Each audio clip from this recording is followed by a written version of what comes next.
Quelle est la question? La question, c'est quelle est l'attitude juste vis-à-vis des visions? Comment se situer par rapport aux visions? Est-ce que c'est dans la passivité?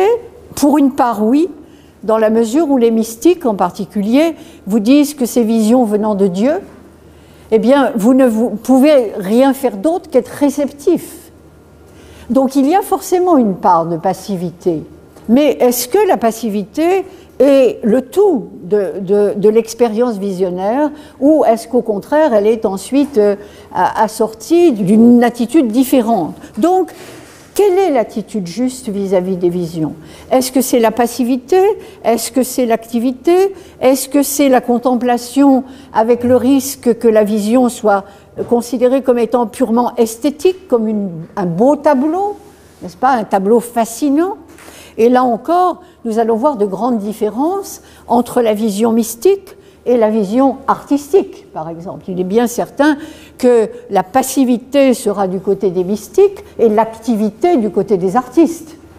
Bon, donc, vous voyez, peu à peu, les choses vont finir par se décanter. Et il y a enfin l'immense question que nous allons voir traverser véritablement toute cette réflexion, c'est celle du caractère pathologique ou non de la vision. Parce que ça, c'est véritablement la grande question qui sert de fil conducteur à pratiquement toute cette réflexion. Est-ce qu'avoir des visions est un phénomène normal, entre guillemets, parce que ça n'est jamais complètement normal, ou bien est-ce que c'est quelque chose de pathologique? Et à ce moment-là, évidemment, la vision se rapprocherait de l'hallucination, du délire. Et il faut bien dire que parmi les visions que l'on connaît, il y en a aussi de délirantes. Bon. Mais la question est évidemment très importante, et nous allons voir que la plupart des grands mystiques et visionnaires sont obsédés par cette question. Obsédés, c'est-à-dire que leur priorité, c'est de démontrer, par des arguments plus ou moins convaincants, que leur vision, eh bien justement, n'est pas pathologique. Et vous savez très bien qu'aujourd'hui encore, on considère, d'un point de vue rationaliste et scientiste, que les visionnaires sont plus ou moins tous des malades, des obsédés, bon, des gens dont les visions sont simplement la projection d'un psychisme détraqué. Donc la question est vraiment très importante.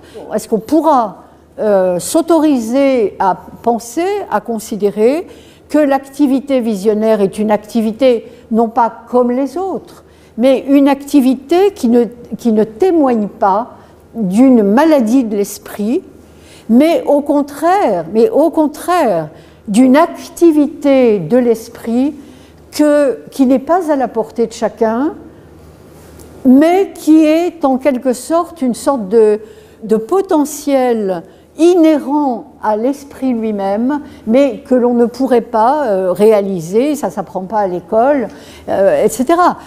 Est-ce qu'on peut considérer que la vision est un phénomène normal, entre guillemets? Alors, telle est évidemment la position de Jung, n'est-ce pas, qui de ce point de vue-là tranche totalement avec la plupart des psychiatres de son temps, puisqu'il écrit, donc, en tant que psychiatre, je dois souligner de la façon la plus formelle que les visions et les phénomènes qui les accompagnent ne doivent pas nécessairement être interprétés comme autant de symptômes morbides. La vision, comme le rêve, est un phénomène assez rare mais naturel, et il ne doit être qualifié de pathologique que lorsqu'on a fait la preuve de sa nature maladive. Donc, si vous voulez, c'est là où on change de registre. S'il y a une preuve à apporter, eh bien, c'est en fait à l'accusateur de prouver que la vision est maladive, et ce n'est pas au visionnaire à prouver qu'il est en bonne santé. C'est un retournement très important au sein de la psychiatrie elle-même, dans l'approche des phénomènes psychiques, qui vient d'ailleurs de William James, enfin celui qui a le premier réhabilité l'activité visionnaire des grands mystiques. Eh bien, c'est William James, que Jung connaissait très bien et qu'il avait rencontré d'ailleurs et pour qui il avait énormément d'estime.